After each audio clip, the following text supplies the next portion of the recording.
welcome to round 4 of the 2013 Grand Am season on speed, the Visual Studio Ultimate Grand Prix of Atlanta from Braselton, Georgia.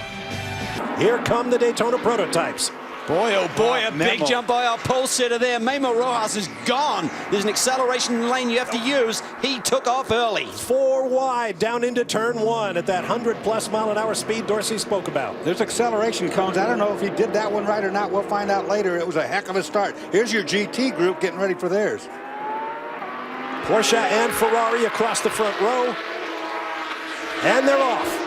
John Potter in the pole sitting. Magnus Racing number 44 is Jeff Westphal on the outside. Look at the 69 car. That's Emil Asentado. He clips John Potter in turn 1. Good save by Potter there to keep the lead. Great save. You got clipped right there. Unbelievable. No spin. It could not be better, except if a full course yellow flag comes out, and it has.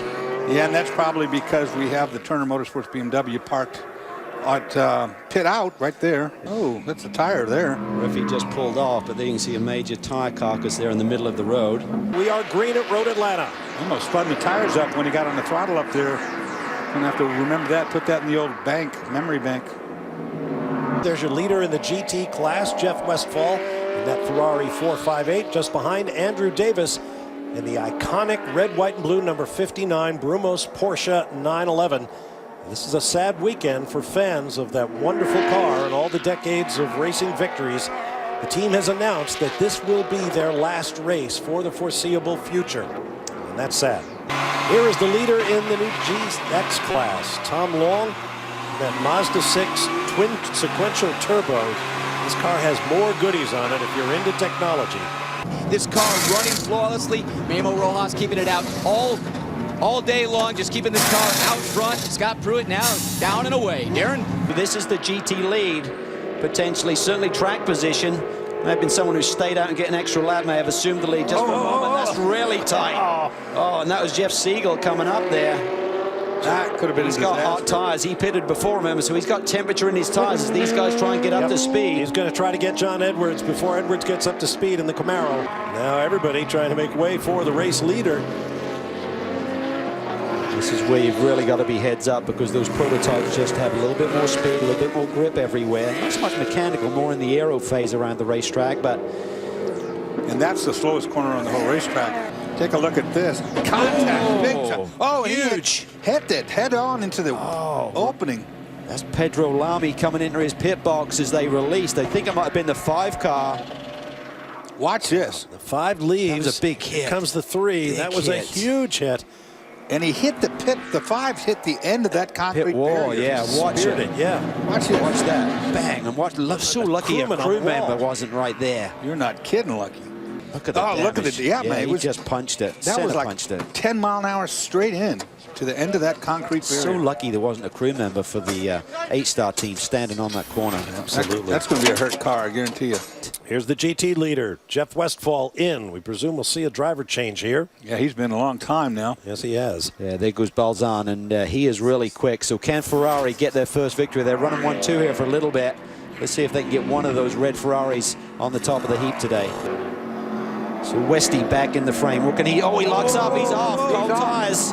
This is what we talked about. When you push too hard, you got to wait on it. You got to wait. And now, did he flat spot that right front? Grass in the radiators. Yep. Here comes Brian Frizzell. He needs desperately to get up behind somebody right now and let that radiator clear itself.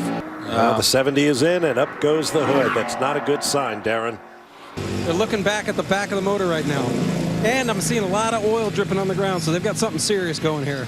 Ooh, this might hurt Robin Liddell right here. 0-0. Hurt him a little bit. Leader in GX slows up the leader in GT, and now balls on him. The Ferrari has a run. But he's going to be overtaken by the leader of the race. Yes, that's all the leaders in one frame right there, all 3 classes. That's right. 0-0 car leading the GX class right now. Can Mazda score their first victory of the season in this newly formed class for 2013? 2 more circuits, we'll know that answer. That's right. Watch this. Watch the move. Here he is. Late, right down the inside. And there he goes. Off he goes. That's going to be a tough one. We've got a new driver assistant steward, Elliot Forbes Robinson, in the booth. He's got to make a tough call there. Now he's back on the track. He just had a big off. You can see the radiator grill is stacked with grass. So a major moment. He will not be happy. One more time down the hill, and the checkered flag awaits for Scott Pruitt and Memo Rojas, winners at Road Atlanta. And word from the stewards is that collision down in 1 between the 10 and the 6 cars was a racing incident. And it appears that Robin Liddell and his co-driver John Edwards will come home to the GT victory, continuing their strong performance of late. 20th career win for Liddell, 6th for Edwards. Wow, what a day. 2 in a row. Beautiful job by that team. And at long last, after that gamble by Mazda to bring together their Sky Active diesel and put 3 cars on the grid at Daytona, they've met with one frustration after another. But here in round 4, just the 4th start for this new car, they will break their string of frustration and pick up their first victory. Here are the point standings in Daytona Prototype as Pruitt and Rojas continue to march from the field. They do. Gurney and Fogarty, their second. Jordan Taylor and Angelelli drop a little bit. Here's a look at the GT Championship standings. Wow, look at that. Only a 1-point drop. Andy Lally down to second, John Potter. And only 8. Robin Liddell, great win here today. And, of course, last year's champion, Emil Asentado, Anthony Lazaro.